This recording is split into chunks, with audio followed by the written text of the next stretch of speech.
Balik po tayo dun sa ating topic na conflict resolution o yung tinatawag nating peacemaking, no? And isang aspect po ng peacemaking is none other than church discipline. Now, alam po natin, balikan lamang po natin yung yung pinaka-graph or yung pinaka-illustration. Ayan, yung reference natin, no, for peacemaking. This is adapted from the book of Ken Sande, no? Siya po yung original na gumawa po nito. At mapapansin po natin dito, so I hope na matandaan natin ito. Pagdating sa peacemaking, pwede po tayong mahulog doon sa dalawa, either peace breaking or peace faking. At yung peace faking is escape responses, and then yung peace breaking is attack responses. At dapat po tayo mag-focus dito sa gitna where this is the biblical way of conflict resolution, yung tinatawag nating peace making. Ngayon, makikita po natin dito sa parang may kulang dun sa peacemaking, no? May kulang. Okay lang yung nasa handouts. Sige. Nawala yung assisted peacemaking.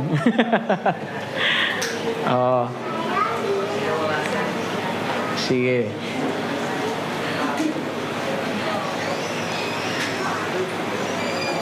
So anyways, dalawa po yung peacemaking na sinisikap natin. Una po is yung tinatawag na personal peacemaking, and then yung pangalawa is yung tinatawag na assisted peacemaking. So, crucial po sana yun kasi ipapakita ko sa inyo, nandyan naman po sa handouts ninyo, pansinin nyo lamang po yung slippery slope, yung tinatawag na overlooking an offense, pansinin nyo, nakatilt siya patungo dun sa peace faking.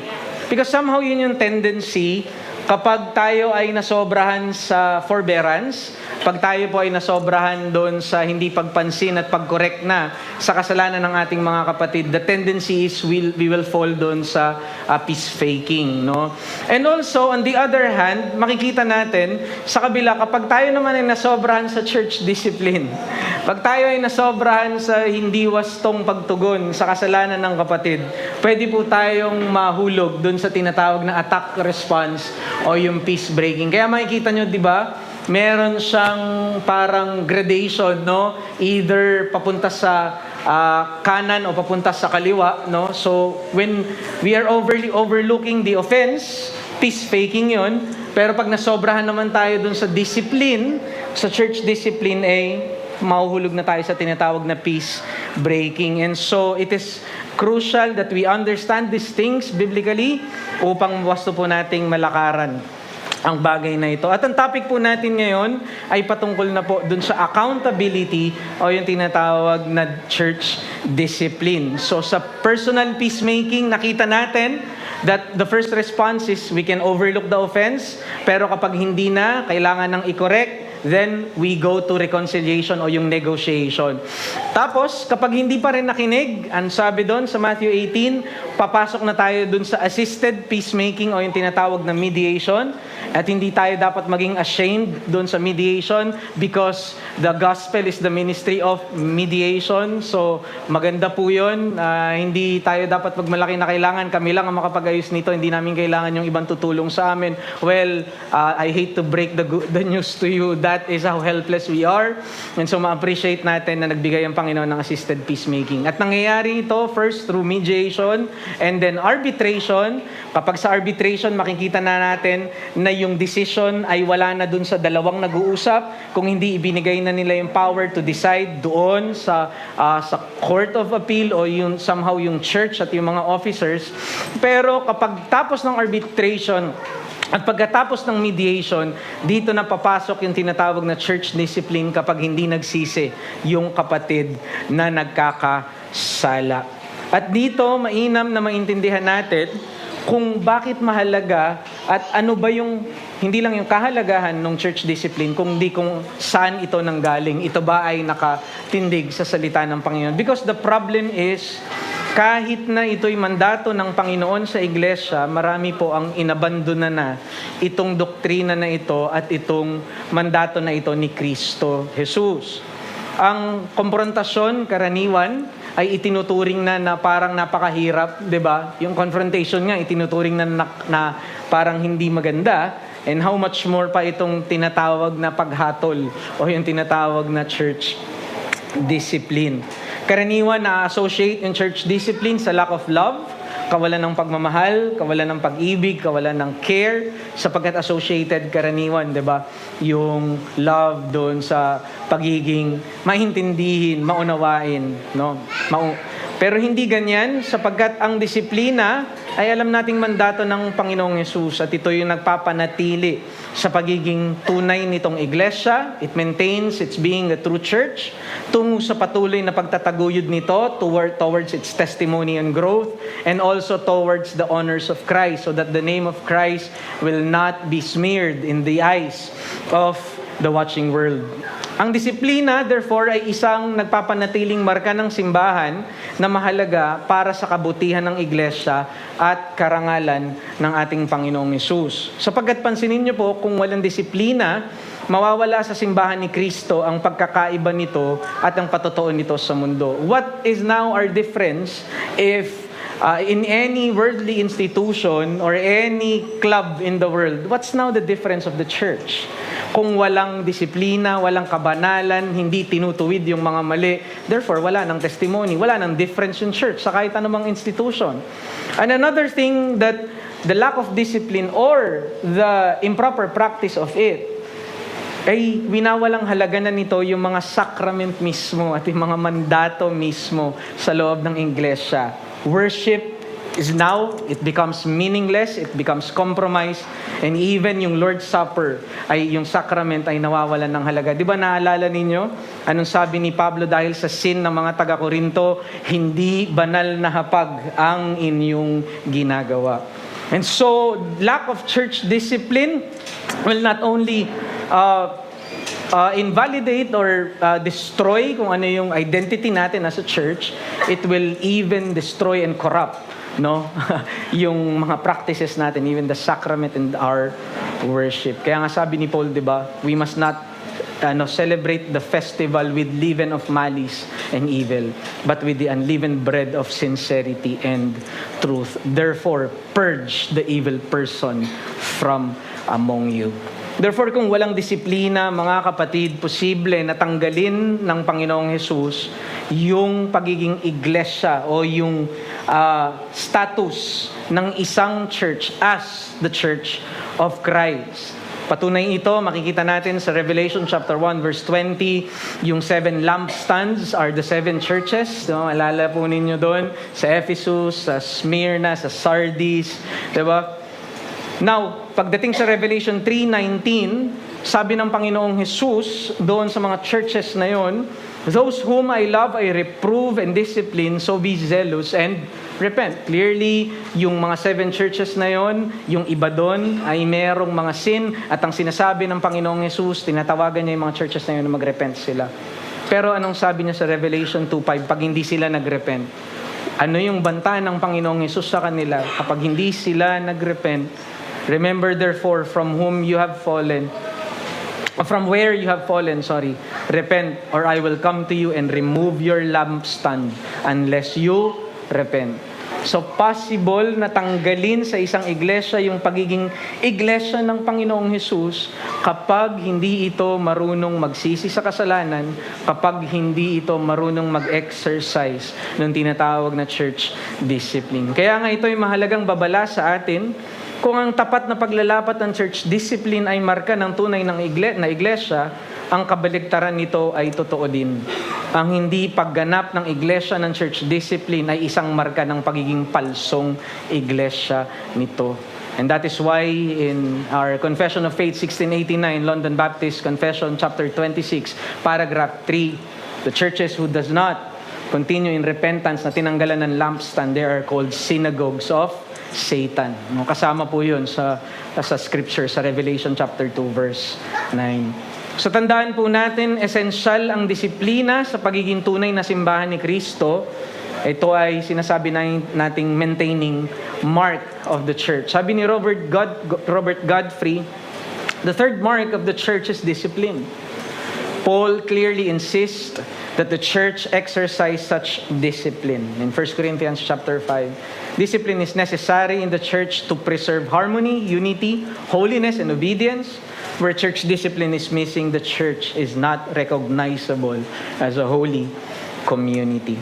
In the book of Alfred Poirier, sa kanyang Peacemaking Pastor, a guide to resolving conflict in the church, ang sabi niya, and I quote, "The Reformers gave great impetus toward the recovery of church discipline.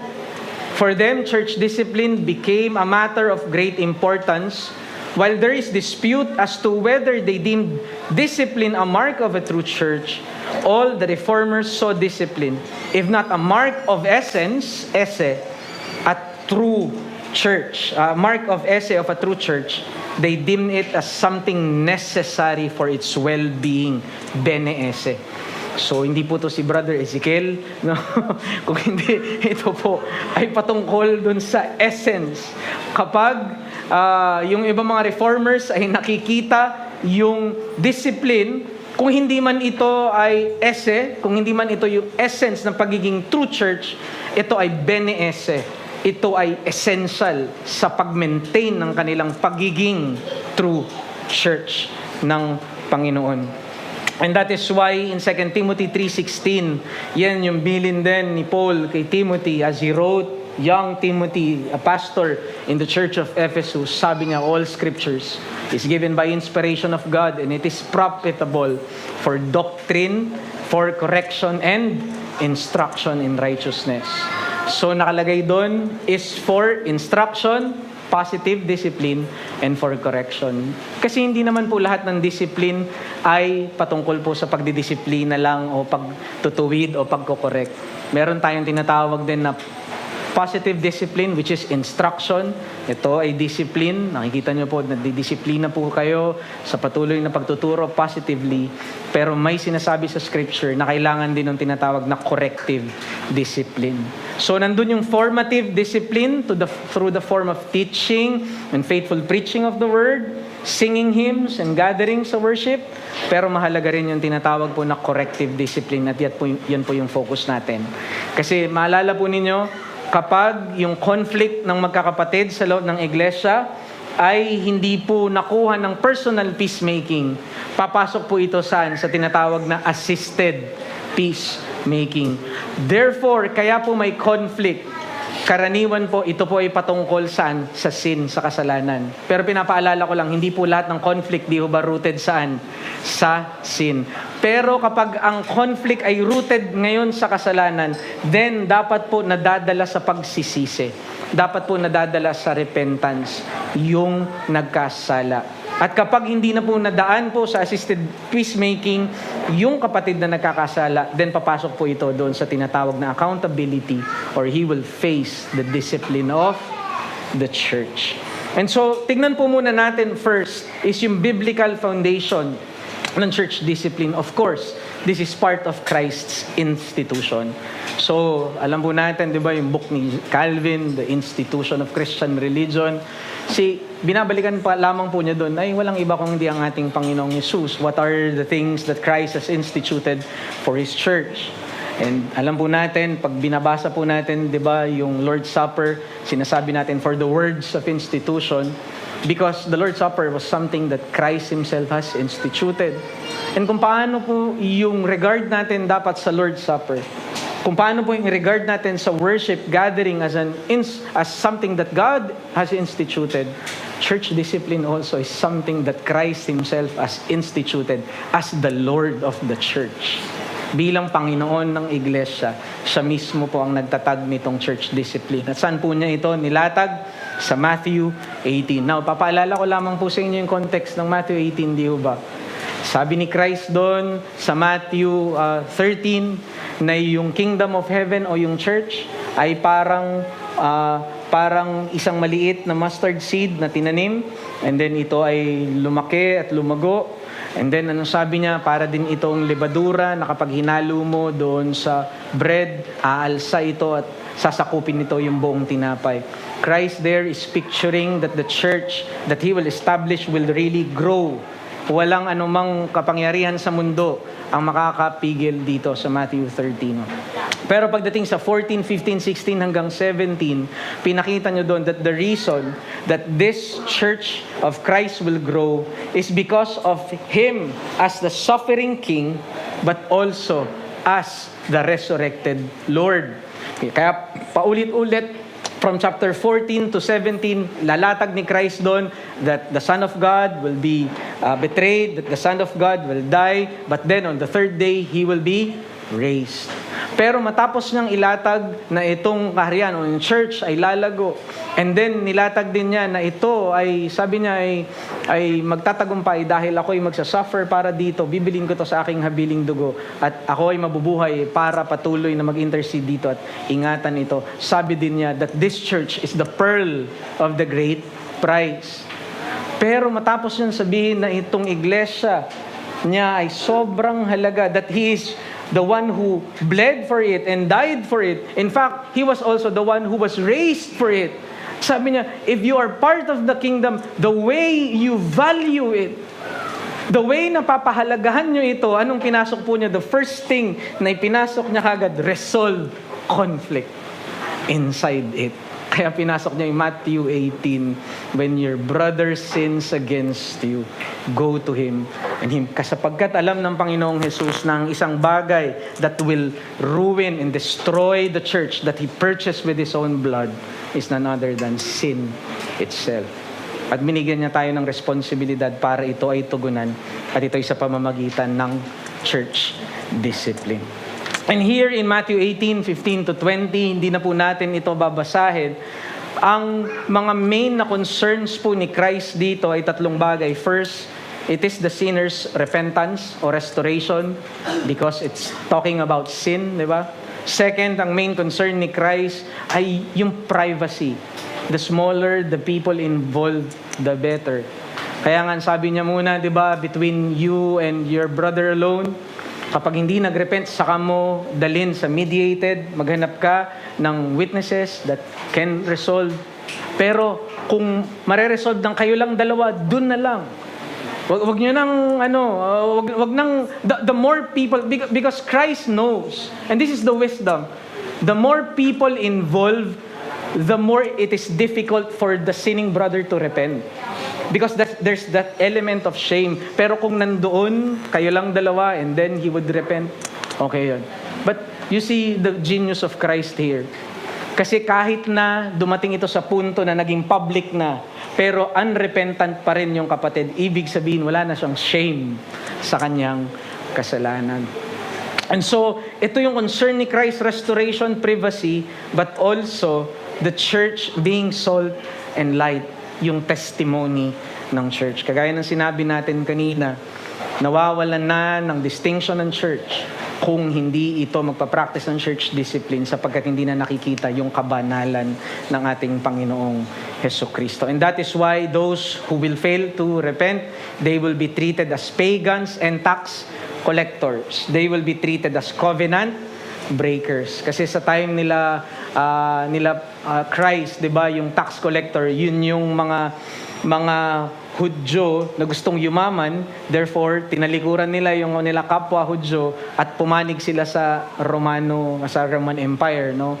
At sila ngayon naniningil ng buwis, 'di ba? Naalala niyo si Zacchaeus?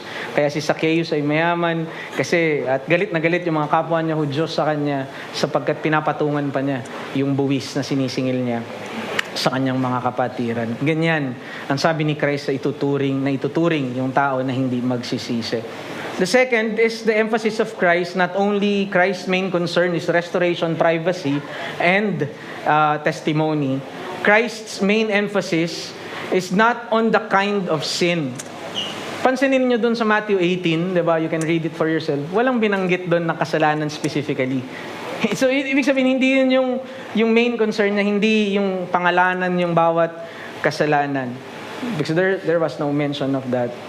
Pero, ang main concern ni Christ, again, is repentance, pagsisisi at restoration, at yung pagpapakita ng authority ng church that it can function as a judicial body. Pinapakita ni Christ dito. Ano sabi niya doon, di ba? Therefore, whatever you bound on earth will be bound in heaven. Whatever you loose on earth will be loose in heaven. That's a picture of the key. So somehow, ang emphasis ni Christ dito ay hindi lang patungkol dun sa repentance at restoration ng sinning brother, kundi patungkol din ito sa authority na meron at pagiging judicial body ng church. Somehow, to assess yung profession of faith. The church has the right to judge kung totoo ba yung profession of faith nito o hindi. Kasi ito ay nagpapatuloy pa rin sa kasalanan. Given that the church went through that proper procedure of church discipline. As an observation lang, mga kapatid, the key was given to the church and not only to its pastors and elders. And somehow, this is something that is unique sa Reformed Baptist ecclesiology because we believe na yung church discipline, yung exercise ng church discipline, ay hindi lamang doon sa mga elders at mga officers nito. The task of church discipline was given to the whole church. And it's also not the elders alone that executes church discipline. When the church disciplines a person, it is the verdict of the whole church. Kaya nga nung sabi, tell it to the church. So that the church will also be able to exercise its biblical mandate. Sabi po ni Benjamin Merkel, those who must give an account sa kanyang book na ito, and I quote, the images of key and binding and loosing are both symbols of authority. Each local church is given the authority from Jesus to remove those members who are unrepentant. The authority given to the church is to admit members as well as to remove them if needed.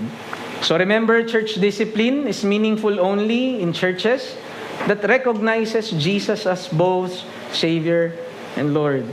The church must understand that Christ called us not only to believe the gospel, but also to repent. Kaya nga sabi ni Christ, di ba? Repent and believe. Diba? So ibig sabihin, nandun yung patuloy na repentance. Sabi sa 95 Theses ni Martin Luther, yung unang-una doon, na nakalagay sa listahan niya. Anong sabi ni Martin Luther doon? When Christ called His disciples and He said to them, repent, He meant the whole life of the disciple would be characterized by the life of repentance. And so ito po, mga kapatid, yung concern kung bakit mahalaga po yung church discipline. Kasi dito binubuhay. Dito pinag-aalab muli kapag ang puso natin ay lumamig na sa pagsisisi.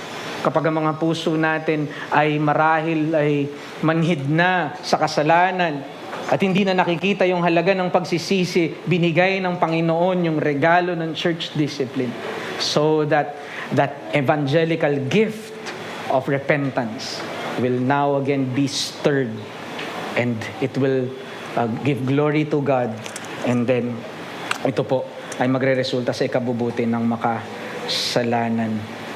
So church discipline becomes relevant only in a discipleship-focused covenant community where its members covenantally and lovingly support one another to stay faithful to the gospel.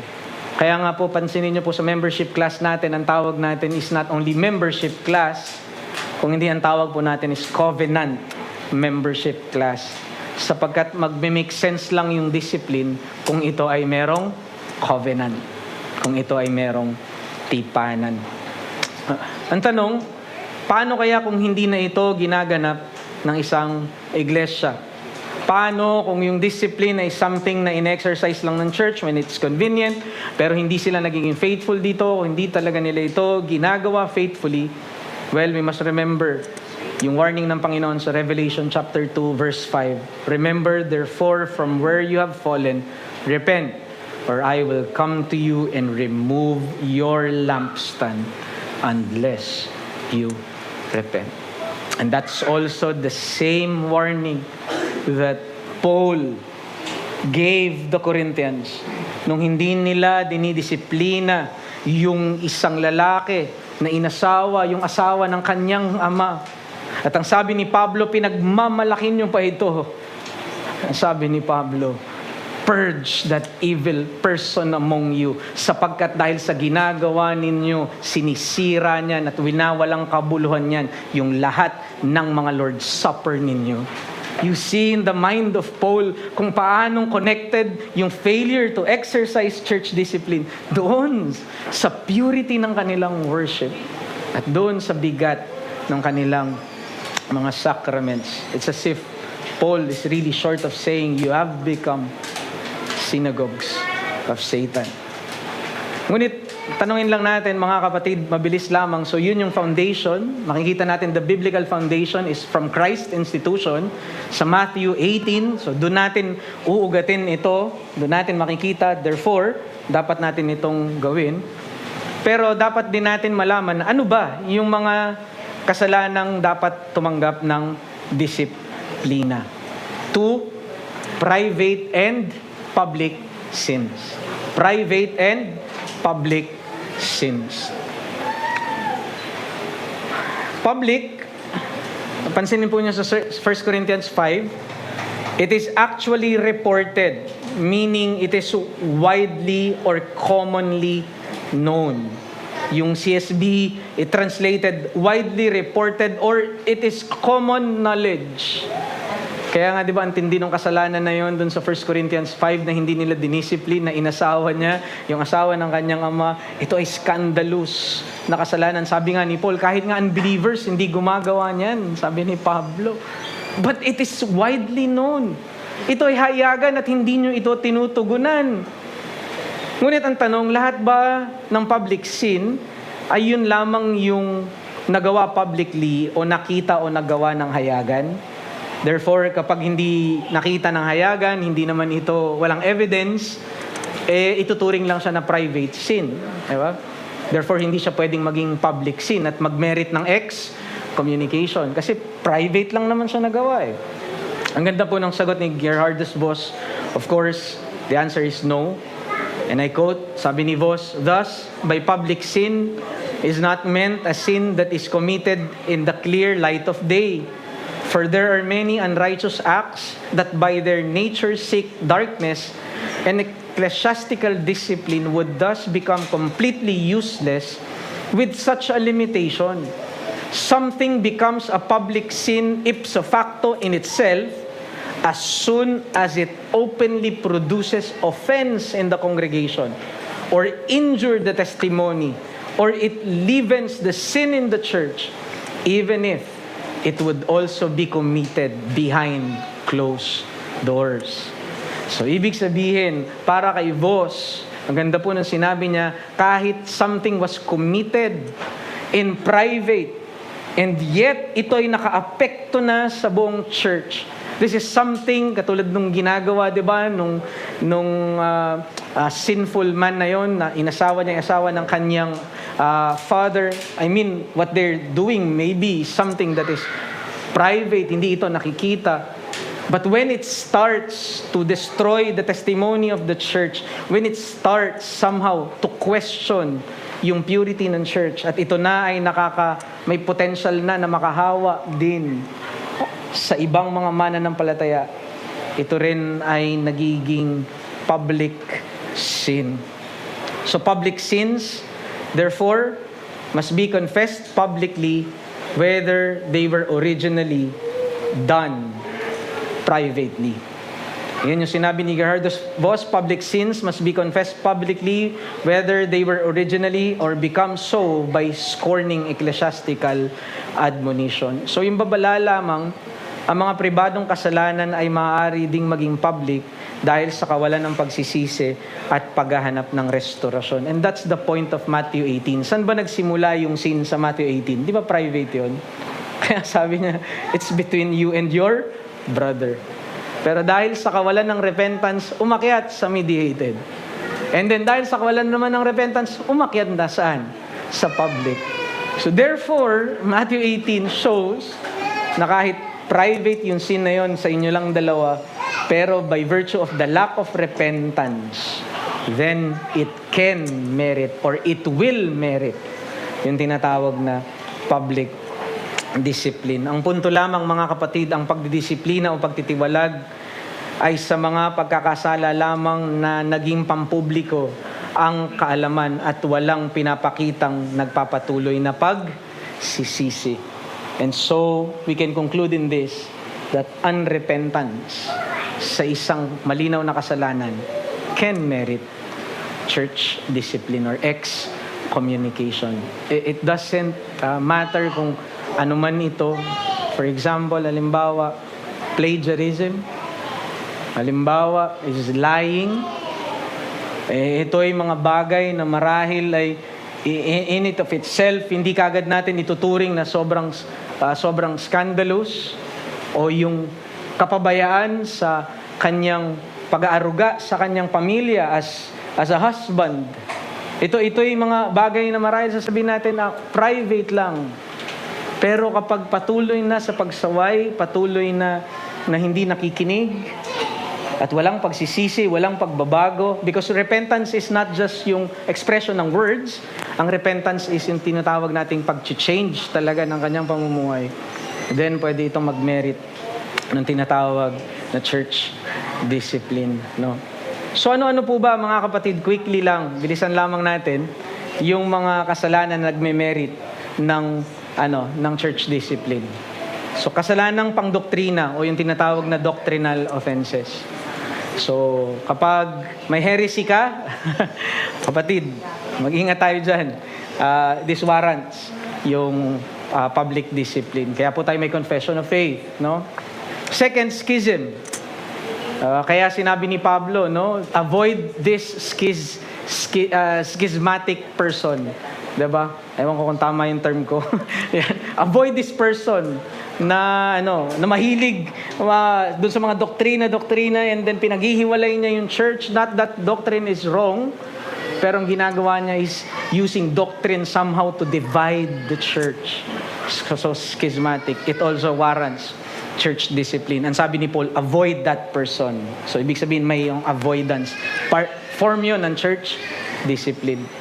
Babala ang dibisyon dahil sa maling katuroan ay maaring magdala sa individual na Kristiyano tungo sa pagsuway kay Kristo at sa buong iglesia tungo sa pagiging palsong iglesia. Diba sabi, the yeast of the Pharisee can leaven the whole church.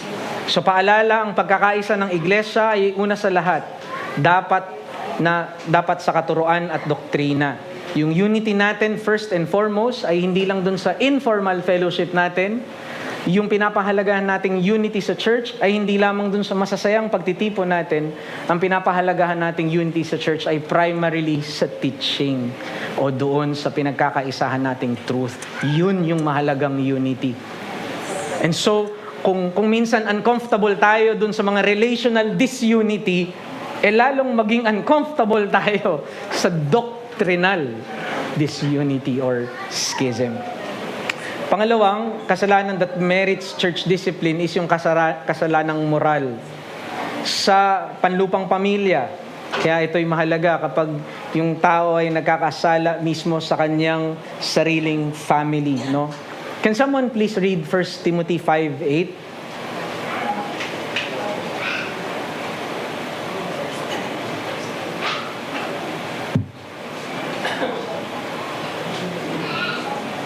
Anyone does not provide for his relatives, especially for members of his household, he has denied the faith and is worse than an unbeliever. So this is a direct proclamation of church discipline or if not excommunication sa isang tao na hindi nagpo-provide para sa kanyang pamilya.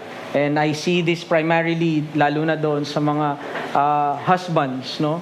Na kapag tayo ay nagpabaya sa ating responsibilidad, and I believe in-extend natin ito, naalala ninyo sa pag-aaral natin sa family worship, that he who does not provide for his own is worse than an unbeliever.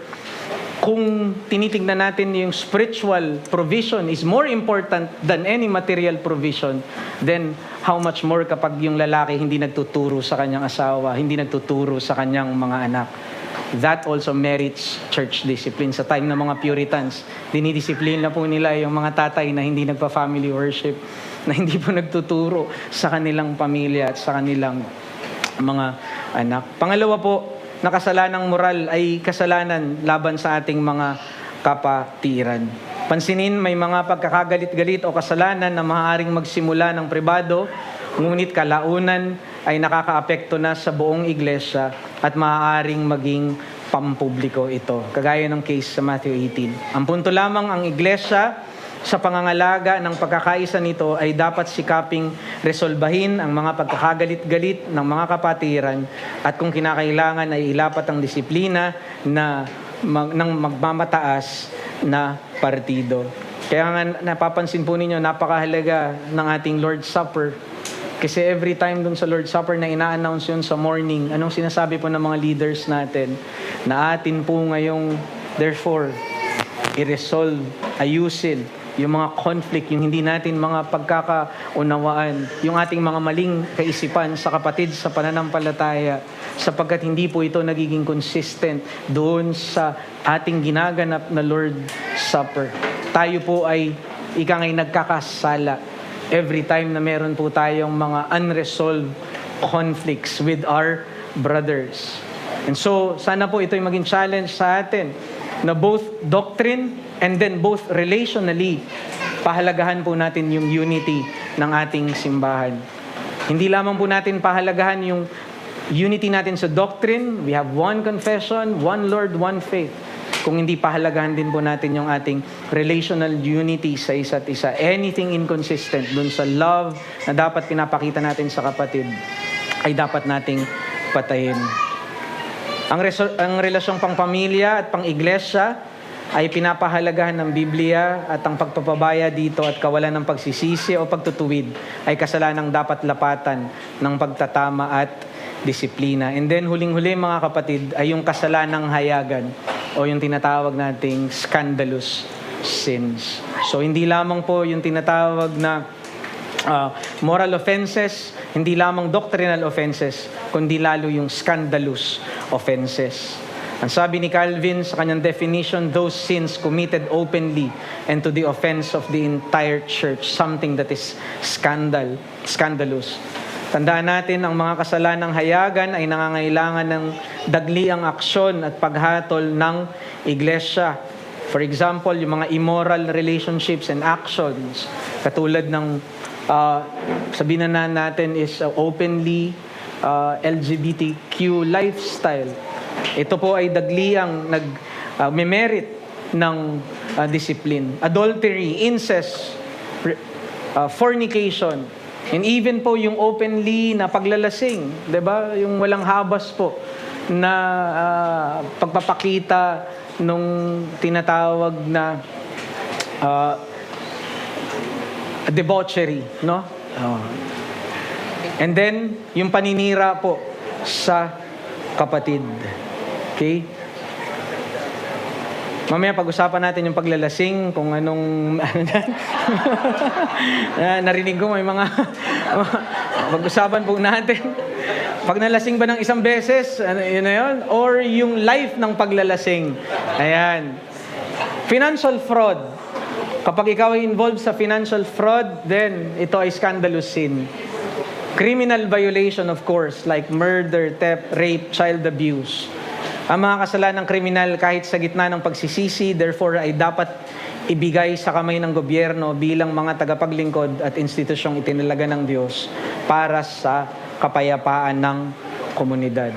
So when sin becomes criminal, kahit po nagsisi, kahit ito church discipline, kailangan pa rin po itong isuko sa government para lapatan ng karampatang hustisya ng gobyerno. So mabilis lamang po na mahalagang aral, kahalagahan ng iglesia sa paglagong Kristiyano. Nakita natin, extra ecclesia, nulla salus. Outside the church, there is no growth, there is no salvation, there is no safety, kasi nandyan yung church discipline. Tungkulin ng iglesia sa individual na Kristiyano, kung tungkulin natin mag-correct sa isa't isa, and then i-safekeep yung isa't isa, at yung karunungan ng iglesia sa pagdidisiplina. Kailangan maging maingat tayo dito, kailangan maging biblical tayo dito. Just an encouragement lang, magpasalamat at magalak na tayo ay kabahagi ng isang simbahang nananatiling tapat kay Kristo sa pamamagitan ng pagsasagawa ng disiplina. Ito ay para sa iyong kabutihan, para sa kabanalan ng iglesia, at ito ay para sa karangalan ng ating Panginoon. So, mga kapatid, tayo po'y dumulog sa Panginoon sa pananalangin. Father Lord, salamat po Panginoon sapagkat ikaw ang nagbigay ng napakagandang structure na ito para sa iyong church, para rin sa amin. Ikaw, Lord God, hindi lang tumawag sa amin, nagligtas, kung hindi ikaw din, Panginoon, ang siyang nagbabanal sa amin. You're not only the one who justified us, but you're also the one who is continually sanctifying us. And in this very crucial and important aspect of our sanctification and growth here, church discipline is most important. Kaya tulungan niyo po kami, Panginoon, to love what you love, so that as we also love holiness, as you love holiness, may we also embrace church discipline kung kailangan itong ilapat sa aming mga buhay, even sa aming mga kapatid, even sa mga mahal namin sa buhay. Because at the end of the day, O Lord God, ang pinaka-concern namin ay hindi lamang yung aming ikabubuti, kung hindi yung kalwalhatian ng aming Panginoon. Ito po ang aming dalangin sa pangalan ni Kristo Jesus. Amen.